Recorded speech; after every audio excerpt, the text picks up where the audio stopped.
नमस्कार, मैं हूं मानविंदर रावत और स्वागत करता हूं आप सभी को हमारे YouTube, Facebook और Instagram पर।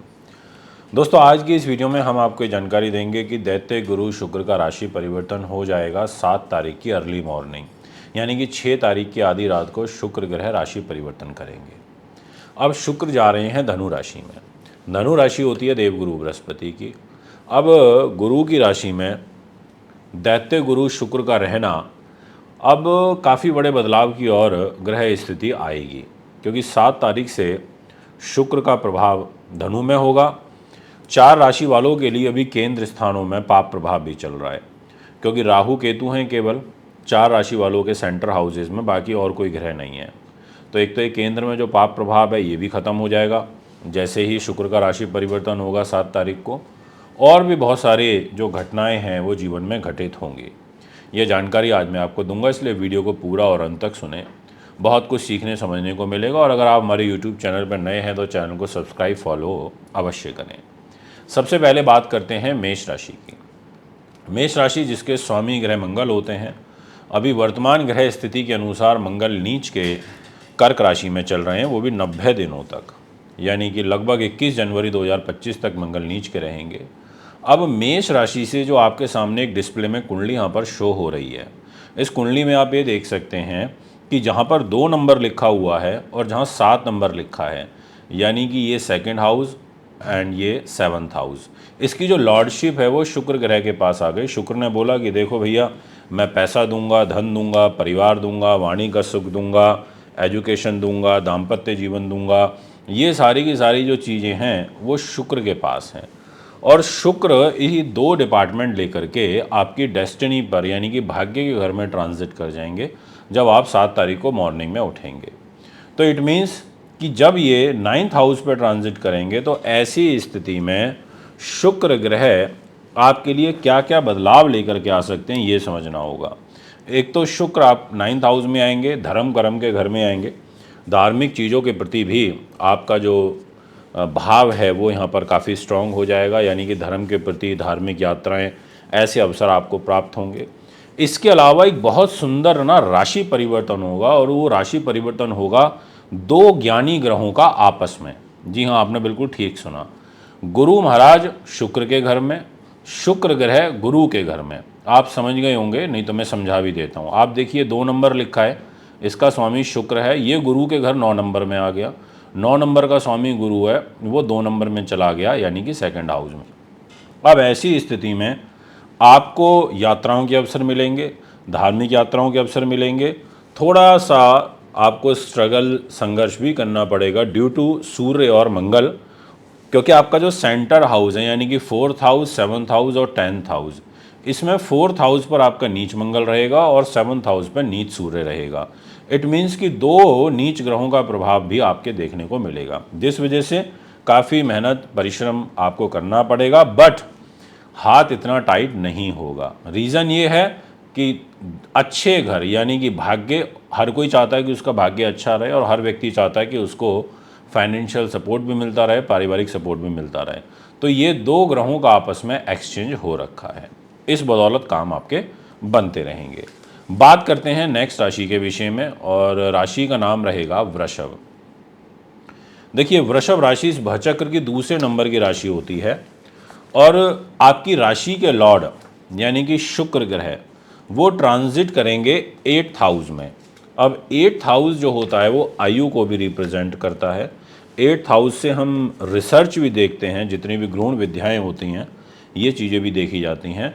और ये जो 2 नंबर लिखा हुआ है ये है आपकी वृष राशि, और ये जो यहाँ पर 7 नंबर लिखा है ये है आपकी तुला राशि। इसको 6th हाउस बोला जाता है, यानी कि रोगेश शुक्र अष्टम भाव में चला गया, मान सम्मान को लेकर अष्टम में चला गया, रोग चोट शत्रु बाधा पुलिस केस मुकदमा तनाव अपयश, इसको लेकर के अष्टम भाव में चला गया।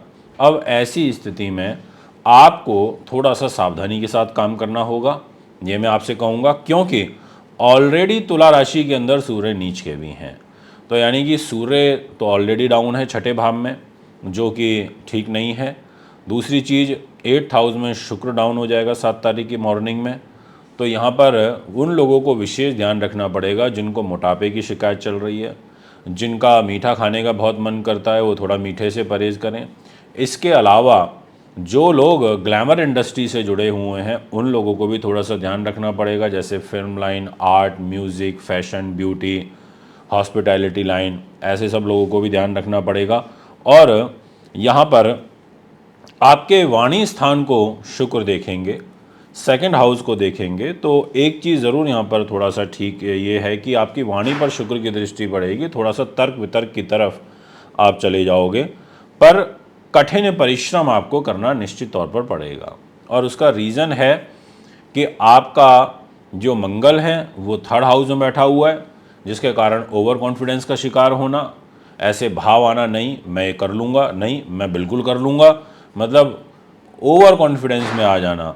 तो इस वजह से आपको थोड़ा सा ध्यान रखना होगा, ये मैं आपसे कहना चाहता हूँ।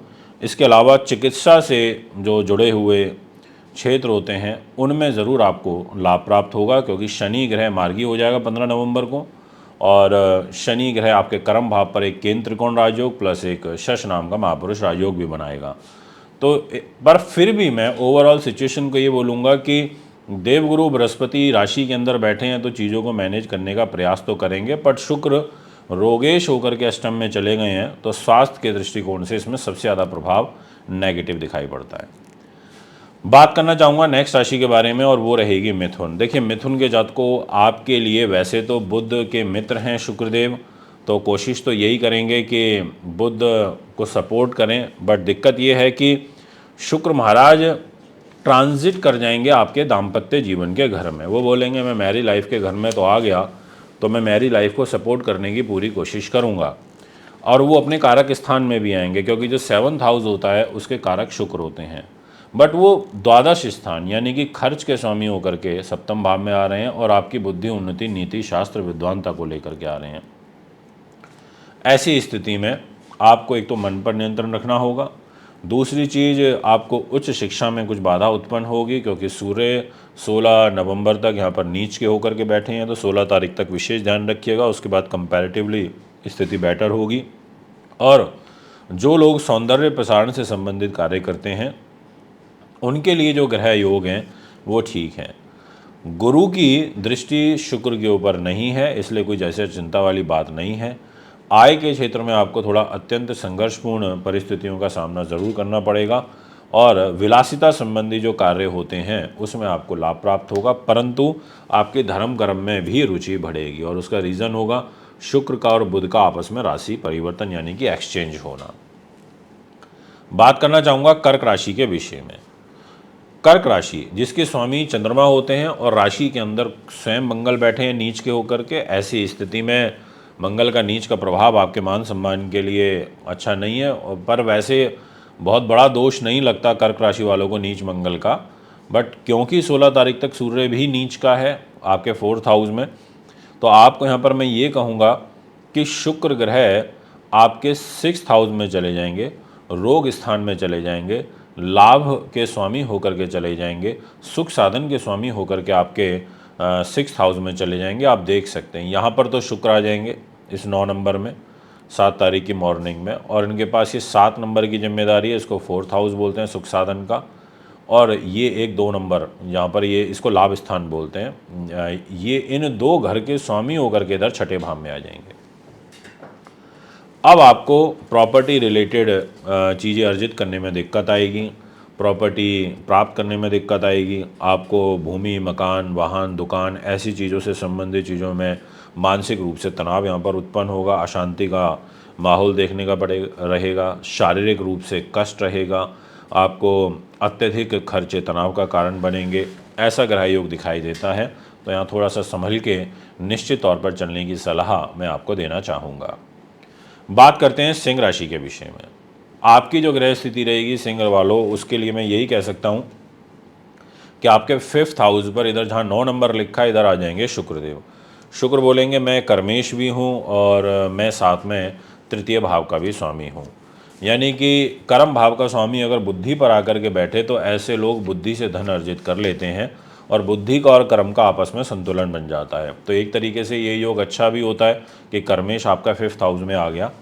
तो यहाँ पर ये आपको विशेष रूप से फैशन ब्यूटी से रिलेटेड जितने भी कार्य होते हैं हॉस्पिटैलिटी लाइन से जुड़े हुए, उसमें आपको सफलता दिलवाएगा, पर आपके खर्च भी अधिक बहुतायत मात्रा में होंगे, क्योंकि मंगल नीच के होकर आपके खर्च के घर में बैठे हैं, तो वो पैसा नहीं रुकने देंगे। इसके अलावा आप काफ़ी मिलनसार हो जाओगे। आप उच्च शिक्षा में आपको बाधाएं जो चल रही थी उसमें कमी देखने को मिलेगी। शेयर बाजार, सट्टा, साहित्य, संगीत, कला, ऐसी चीज़ों से आपको लाभ प्राप्त होते हुए नज़र आ रहे हैं। आय के जो आपके साधन होंगे, स्रोत होंगे, वो एक से अधिक होंगे। आप काफ़ी मिलनसार हो जाओगे, व्यवहार के कुशल हो जाओगे। आपको राजनीतिक क्षेत्र में सफलता प्राप्त होगी। स्त्री के संबंध में आप थोड़े से असंतोष भी यहाँ पर महसूस करोगे। यदि बात करी जाए नेक्स्ट राशि के विषय में, तो वो रहेगी दोस्तों कन्या। जितने भी जातक मुझे अभी फ़िलहाल कन्या के सुन रहे हैं, आपसे मैं ये कहना चाहूँगा कि शुक्रदेव सेंटर में आ जाएंगे, यानी कि केंद्र की ताकत इनको यहाँ पर प्राप्त होगी।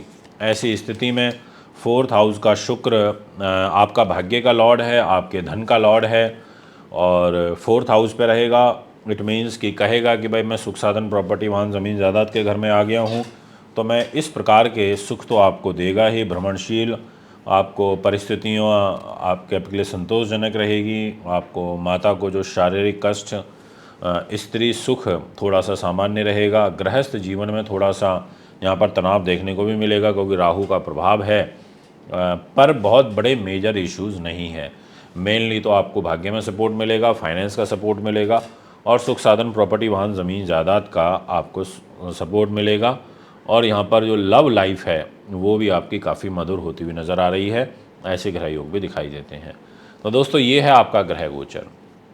अगर आप भी कुंडली बनवाना, दिखवाना, पूजा पाठ, रत्न रुद्राक्ष लेना चाहते हैं तो संपर्क कर सकते हैं। नमस्कार, धन्यवाद।